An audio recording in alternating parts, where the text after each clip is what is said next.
ছেলেরা সবাই পড়াশোনা করছে। এই পড়াশোনার দৃশ্য আপনাদের সকলকে দেখানো হচ্ছে। আপনারা সকলেই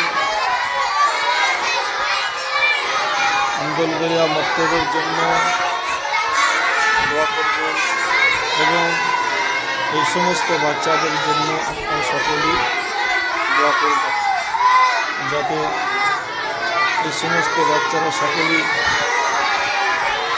পবিত্র কোরআনুল কারীম পড়াশোনা করে তারা নিজের জীবনকে ধন্য করতে পারে। এই জন্য সকলেই আপনারা বাচ্চাদের জন্য কোরআন ধরে দোয়া করবেন এবং বেশি বেশি করে সকলেই শেয়ার করবেন ইনশাআল্লাহ।